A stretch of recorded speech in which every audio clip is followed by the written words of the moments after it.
na nossa atividade de geografia, a gente ficou com uma atividade lá no dia 23, né, na última quinta-feira de aula.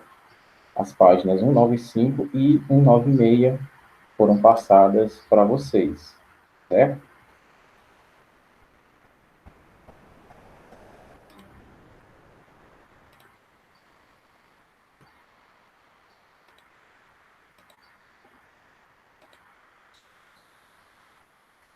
Só um minutinho, pessoal. Eu vou fazer a frequência daquele jeitinho lá que eu fiz ontem, tá bom?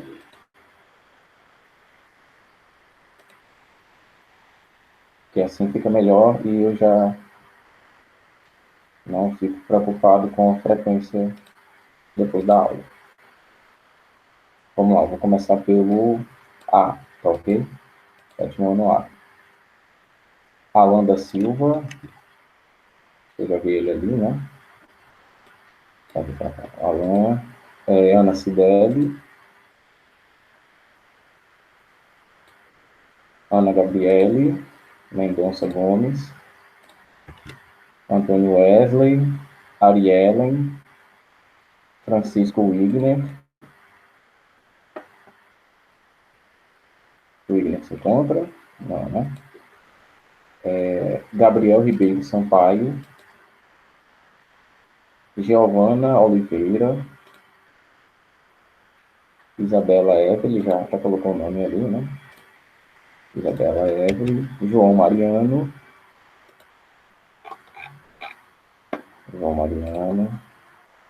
tá aqui, Rogério Filho, também, Júlia Nobre, Lara Isabelle,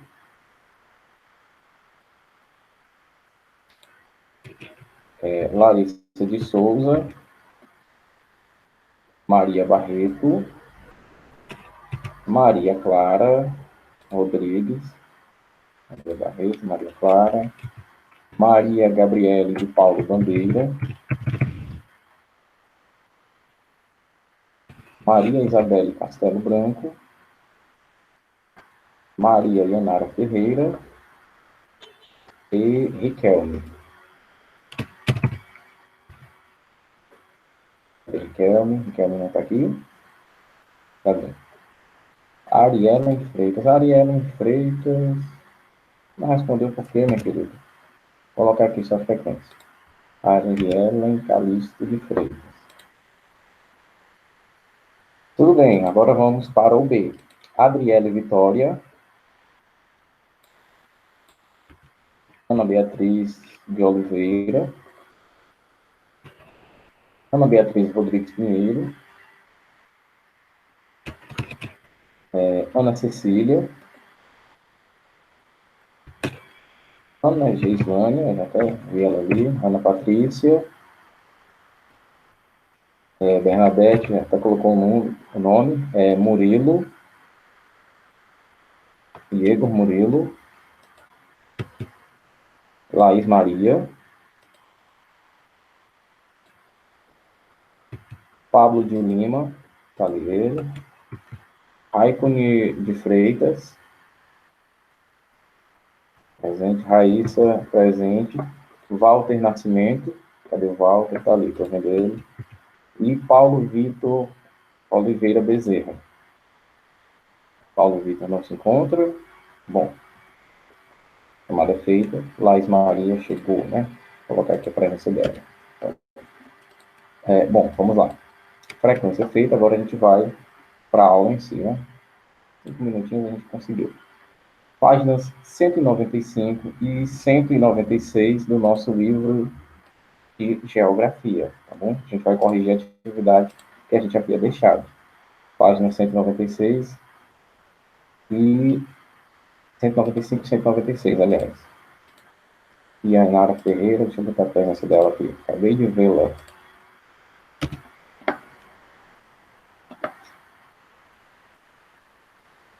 Bom, vamos lá. Na página 195, a gente vai começar pela 11ª questão, que foi onde a gente parou, né? Só antes da gente já ir direto para as correções, né? O assunto que a gente estava vendo, pessoal, vamos só recapitular, tá bem? Só para situar vocês melhor sobre onde nós estávamos. Estávamos vendo, né, os setores da economia, certo? Setor primário, setor secundário e setor terciário, certo? Como a gente viu, tem uma divisão dos setores da economia no Brasil, certo? A gente viu que o setor primário, né, embora trate da agricultura e do extrativismo, atualmente é o que menos emprega.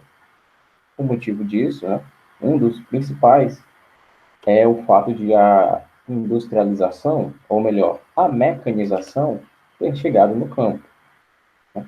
Como a gente viu, um trator faz o trabalho de uma centena de homens em pouco tempo. Né? Então é mais vantajoso fazer esse trabalho com um trator, com uma máquina, seja lá qual for. E esses trabalhadores, né, essas mais ou menos aí 100 famílias, vão sair desse setor da economia e vão para outro. Né? Um dos principais é ir direto para o terciário, né? Já que o terciário trata de comércio, né? De venda de bens, de serviços. E o secundário, como a gente viu, é o setor da transformação ambiental, é o setor da construção, certo?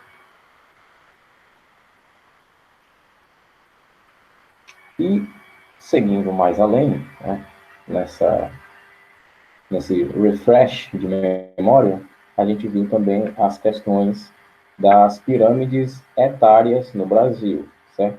Como a gente pôde notar, ao longo do tempo, a população foi envelhecendo mais, né? Isso por conta da melhoria dos setores como a educação, certo? E da saúde. E também por um melhor aparelhamento da, da Previdência, certo?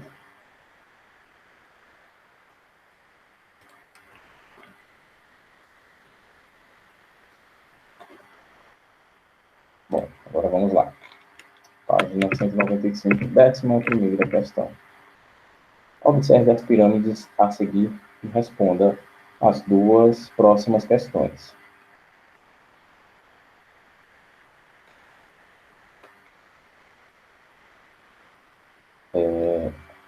Com base na evolução da pirâmide etária no Brasil, 1960, 2000 e 2010, e nos conhecimentos sobre a dinâmica populacional, considere as afirmativas a seguir. Quem fez essa, pessoal?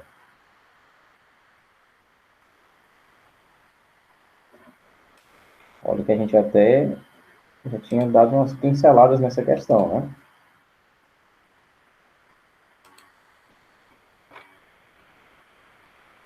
Afirmativas 2, 3 e 4 estão corretas. Né? Item E. Muito bem. 11ª questão, item E.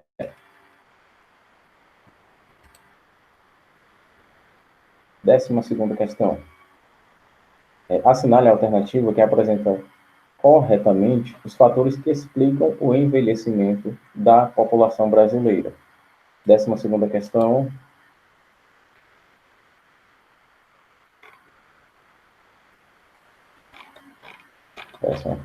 Décima segunda questão, item C. Correto, item C. Muito bem. O decréscimo da taxa de fecundidade e aumento da expectativa de vida. 11 E, 12 C. 13ª questão. Observe o texto abaixo. Conforme dados do Censo Demográfico de 2010, realizado pelo Instituto Brasileiro de Geografia e Estatística, IBGE, a população total do Brasil é de 190.755.799 habitantes. A partir do texto, o Brasil é definido como um país.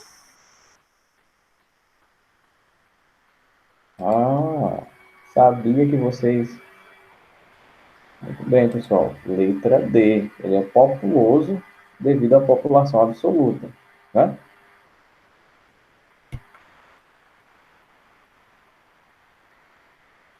Letra D na 13, tá ok?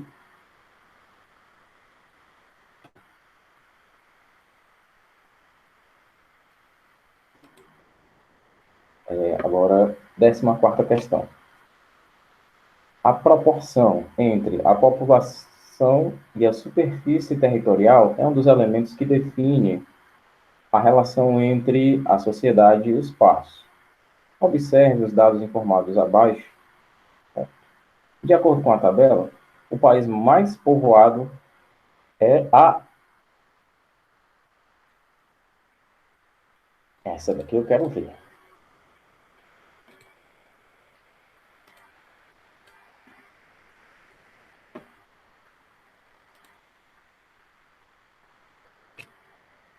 Olha lá, povoado, não populoso.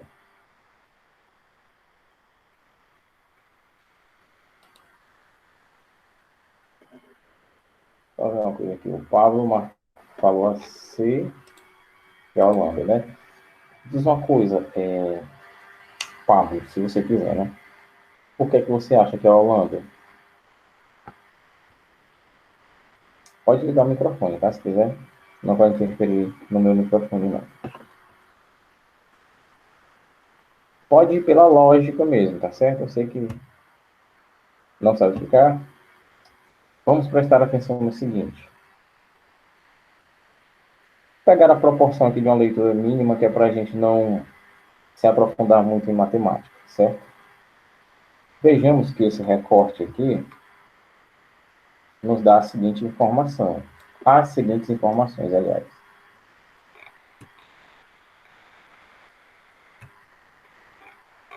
Ele nos dá a extensão territorial em quilômetros quadrados, né? E também nos dá a população absoluta, o número de habitantes, né? Deixa eu apresentar aqui para vocês, que é mais didático. Bot XFG, quem é mesmo, hein? Que é o Paulo Vitor, né? Tá. Vou colocar a presença dele. Cadê vocês aqui? Pronto. Vamos lá.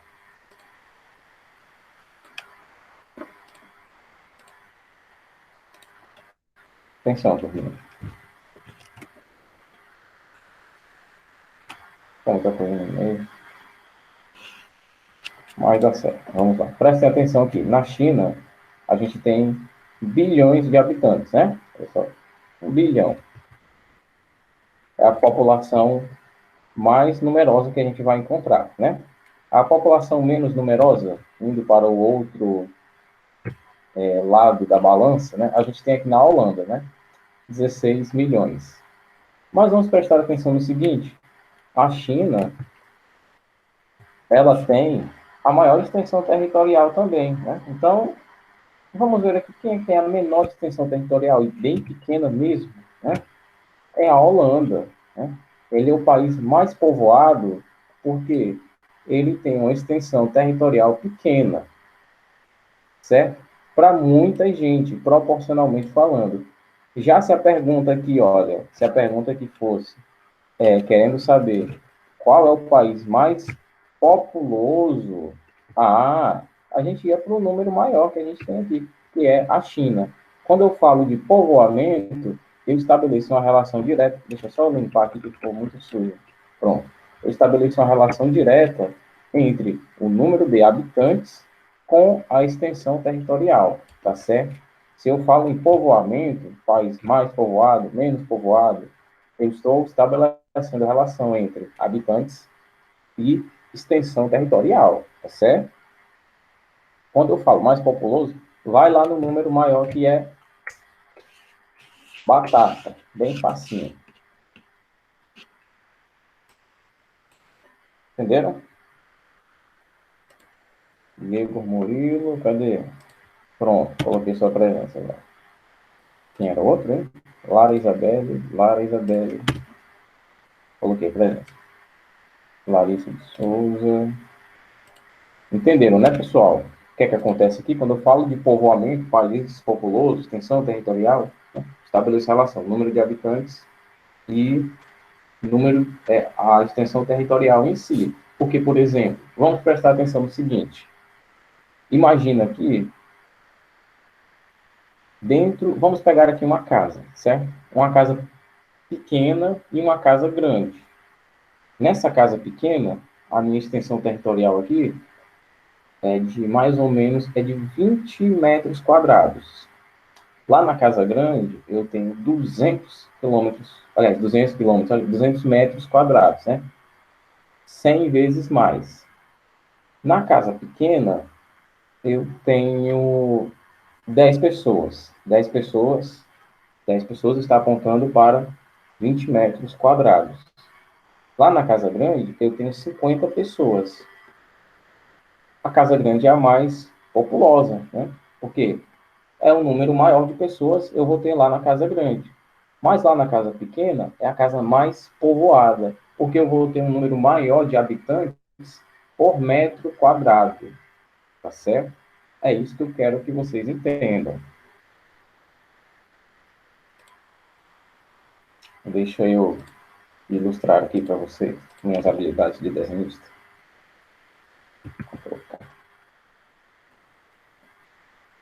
Ctrl 1, tá. Então, vocês vão ver o que é um professor desenhista. 20 metros quadrados, porque não dá para colocar um metro quadrado aqui. Vamos lá. E aqui eu tenho 10 habitantes, como eu falei, né? 10H. Já aqui, olha só, eu tenho uma casa com 200 metros quadrados, certo? 10 vezes mais, né? Vocês concordam, né? Que é 10 vezes mais. Mas aqui eu só vou ter, olha só, míseros 50 habitantes, né? Olha só, o número aqui dobrou, né? Dobrou não, desculpem. Foi multiplicado 10 vezes mais. Mas o número aqui ó, só aumentou 5 vezes mais. Pegando na extensão territorial, seguinte, aqui, a casa de 20 metros quadrados tem, ó, mais pessoas por metro quadrado, tem mais habitantes, certo? Tem mais habitantes. Já aqui é de 50, né? Olha só, é de 50 não, é de 200 metros quadrados. Nossa, não era isso que eu queria fazer. Vamos de novo.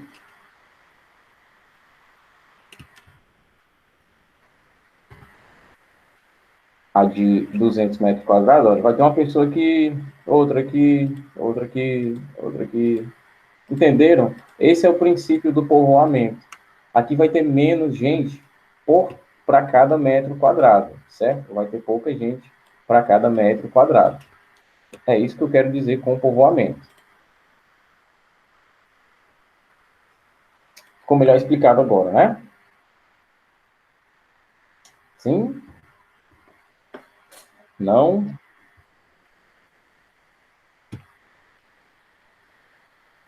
Bom, vamos avançar. Resumindo, a resposta é a Holanda, porque eu tenho uma área pequena para muita gente, né? 41 mil quilômetros para 16 milhões de pessoas. Não é muito difícil, né? Ao mesmo passo que não é tão facinho, né? Mas dá para compreender. Agora a gente vai para um novo assunto, né? Vamos dizer assim, capítulo 8, espaço urbano brasileiro. Embora a gente já esteja dentro do espaço urbano brasileiro, né? A gente está estudando basicamente só isso, né? Professor. Eita, deixa eu só baixar o volume. Pronto, Tá. pode falar. Professor João Mariano não entendeu. Não entendeu? Clique de novo.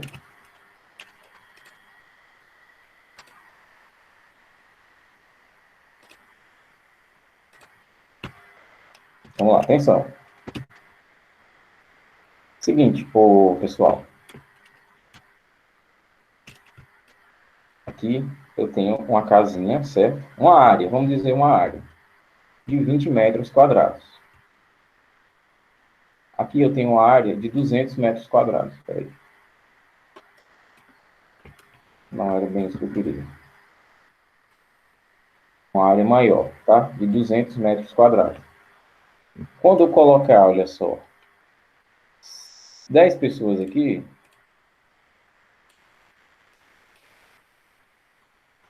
aqui eu tenho mais habitantes por metro quadrado, certo? Se eu for colocar 50 aqui, olha,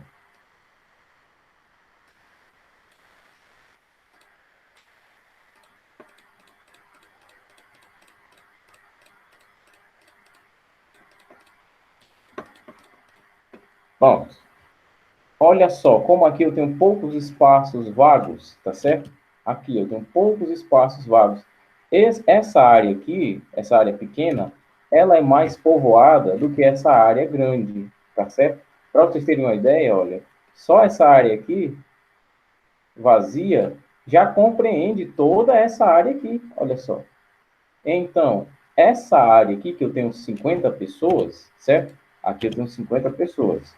Aqui é mais populoso, porque, enfim, eu tenho 50 pessoas. E aqui eu só tenho 10, né? Aqui eu só tenho 10. Mas aqui é mais povoado, porque o espaço aqui é mais preenchido de habitantes. Aqui o espaço é grande, mas são poucos habitantes, certo? Aqui é populoso, mas aqui é mais povoado. Entenderam agora? Ficou melhor?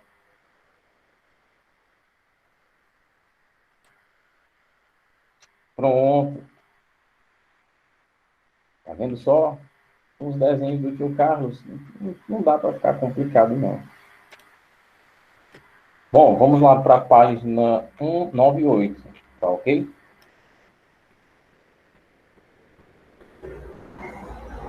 Vocês são demais. Vamos lá. O predomínio da selva de pedra. A gente já sabe que a gente vai falar de êxodo rural, tá certo? Iremos falar um pouquinho desses movimentos migratórios internos, né? Da urbanização como um todo, que vai falar bastante. Então vamos lá. Construção da espacialidade urbana brasileira. Urbanização, que é o crescimento da população da cidade em ritmo mais acelerado do que o da população rural. Contudo, duas coisas devem ser esclarecidas. Não se trata de um processo em que a população da cidade apresenta uma taxa de crescimento vegetativo maior que a população do campo, e sim um crescimento da população urbana a partir da transferência da população rural para as cidades. Ah, professor, peraí. Quer dizer que o êxodo rural é parte fundamental na tal da urbanização, já que as pessoas saem do campo para a cidade? Se você pensou assim, você pensou correto, tá ok?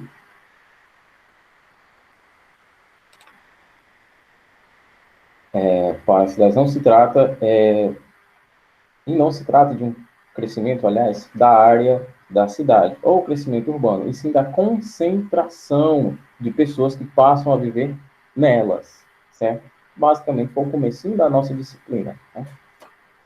O crescimento urbano ocorre em virtude do crescimento progressivo da população que passa a viver na cidade, pois, quanto mais habitantes nas cidades, maiores as necessidades de habitação, de educação, saúde, segurança e serviços. Quer dizer que quando eu aumento aquele contingente populacional naquela região, naquela área, eu estou aumentando as demandas da população, é claro, é óbvio. Se eu tenho, deixa eu ver, 1 milhão de pessoas naquela cidade, uma cidade grande, né? Vou botar aqui um número mais próximo da gente, né? Cidades pequenas. Eu tenho 30 mil habitantes vivendo ali. E agora eu tenho 35 mil, né? Migraram 35, aliás, migraram 5 mil pessoas para morar ali. Olha só, um sexto da população aumentou, né? Então, é claro que eu vou precisar de uma melhoria na saúde, na educação, na segurança pública, principalmente. na oferta de empregos, né? E em vários outros serviços, principalmente de assistência social, certo? Então, esse processo do êxodo rural, da urbanização, ele meio que força o Estado, né? E Estado a gente vai entender como governo municipal, estadual e federal, tá certo? Força o Estado a ter um aprimoramento desses setores, tá ok? Vamos lá. Próxima página. Causas da urbanização. Em qualquer lugar do mundo, o processo de urbanização é desencadeado por dois fatos complementares que ocorrem em áreas distintas: industrialização e o êxodo rural. Ah, bem que o tio Carlos disse que a gente é êxodo rural. De novo, mas a gente já sabe o que é, né? O processo de urbanização está intimamente ligado à industrialização, tendo sua origem a partir da primeira Revolução Industrial, em meados do século XVIII. Pois a atividade industrial, um fenômeno espacial urbano, gera oferta de empregos bastante elevada, fato que serve de atração sobre as pessoas de todos os lugares em busca de trabalho. Você imagina você morar numa cidade, a gente até pode imaginar aqui na nossa cidade mesmo, né? Nas nossas cidades, e abre uma fábrica de carros. Carro, carro mesmo. Nossa, vai demandar de mão de obra especializada, certo? As pessoas da cidade vão querer entrar naquela indústria, né? Vai vir gente de fora para essa cidade, certo? Agora você imagina um grande polo industrial, um grande centro urbano como São Paulo, tem indústria de tudo, né? Não é à toa que muita gente foi para lá décadas, séculos atrás de emprego, né? E até hoje as pessoas ainda migram de um lugar para outro do Brasil em busca de melhores condições de vida, né? Por exemplo, se você tem um emprego que não é valorizado, se você, aliás, tem um ofício que não é valorizado onde você mora, e, sei lá, em São Paulo, Rio de Janeiro, Rio Grande do Sul, esse emprego, esse ofício é melhor valorizado, é claro que você vai para lá. Agora, se abrir uma fábrica lá, uma indústria de carro, né, indústria automotiva, alguma coisa relacionada à indústria mais avançada, mais tecnológica, que não tem na sua cidade, e aquilo ali você sabe que vai precisar de gente para trabalhar, você vai para lá. Então, olha só, como o processo da industrialização vai puxando pessoas de um lugar para outro, ao mesmo passo que vai tirando pessoas de um lugar para outro, como a gente viu que acontece no campo, né? Se eu tenho muitas máquinas, colhedeiras, sei lá o quê, para fazer um serviço de 100, 200 homens,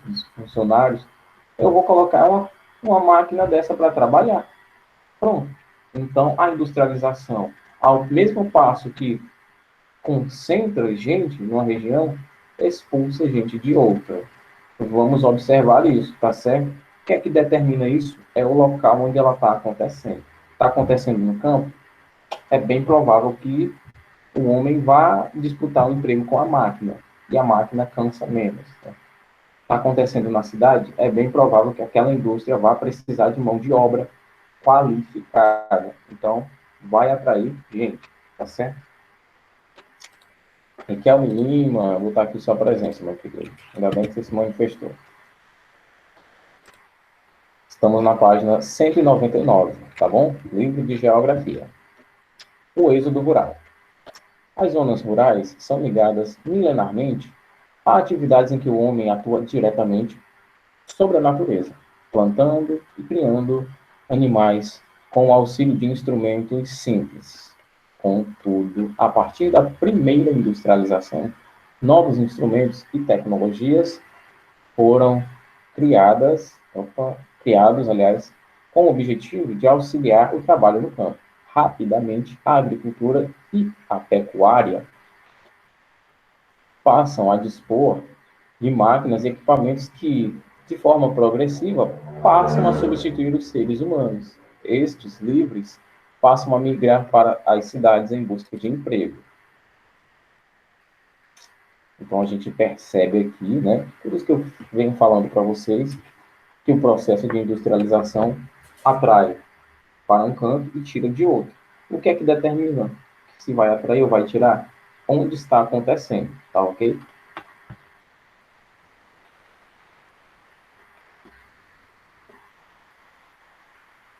Urbanização no Brasil. No Brasil, o processo de urbanização começa a acontecer com velocidade a partir da década de 1950, com a industrialização que se instalou nas cidades. Mas já vinha ali acontecendo, né? No caso, ele diz aqui, começou a acontecer com a maior velocidade, tá certo? Aconteceu com velocidade por volta da década de 50.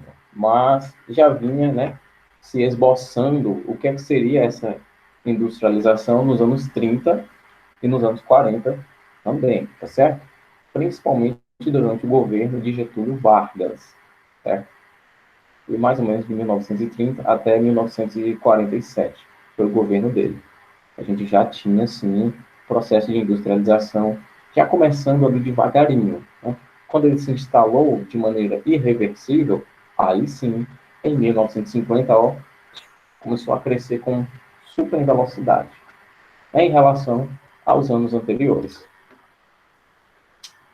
A concentração de terras rurais nas mãos de poucas pessoas, a modernização da atividade do campo, como a agricultura e a pecuária, foram os fatores que mais contribuíram para acelerar o processo de urbanização no Brasil.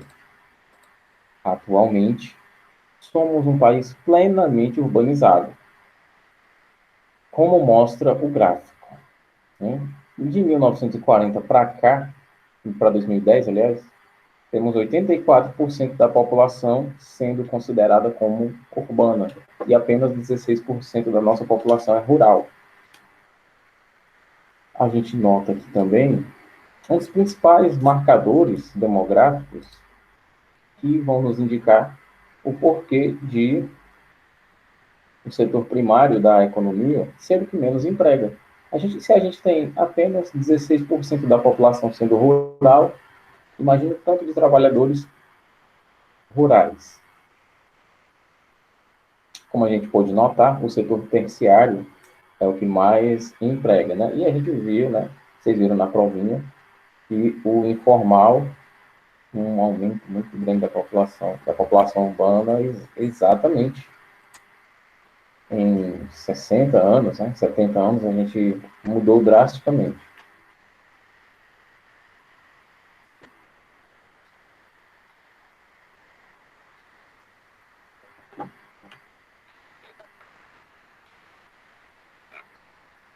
Uma coisa que é inacreditável é a velocidade das aulas nessa turma, viu? Falta 5 minutos só. Relação campo-cidade. Com a urbanização, as cidades assumem o controle da espacialidade e passam a apresentar uma importância muito grande para as sociedades.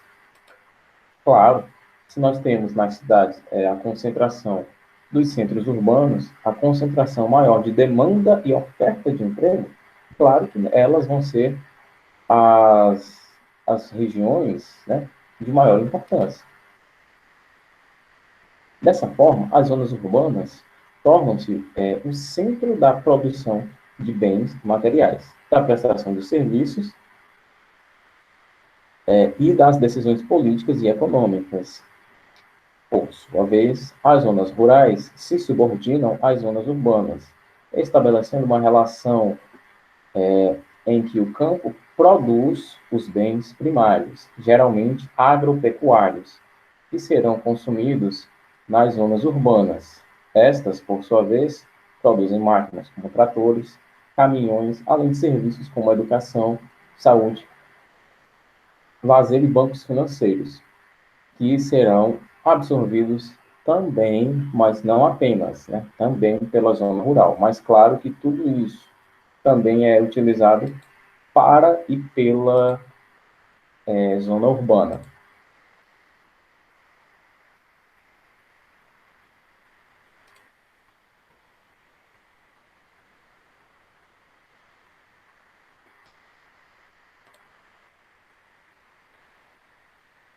Bom, não vai dar tempo de falar tudo isso aqui, porque a gente só tem 3 minutinhos. Eu vou só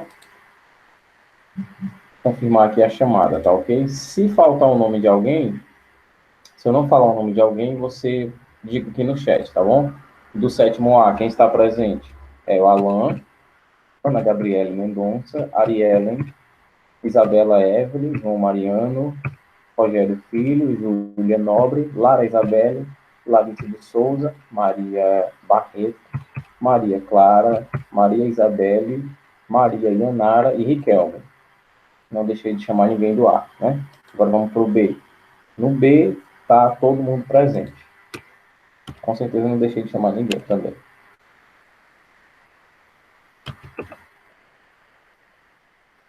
Bom, então, vou ficando por aqui. A gente se vê na última aula com história, né?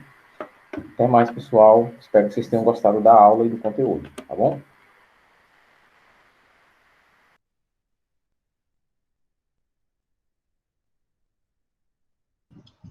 Boa tarde, pessoal. Tudo bom com vocês? Coisa boa. Eu acho que o meu relógio hoje está um pouco adiantado, né, gente? Que eu entrei aqui faltando 3 minutos. Mas vamos lá, né? Eu vou iniciar com vocês e eu gostaria que vocês refletissem um pouco essa música que eu vou colocar para vocês, tá certo?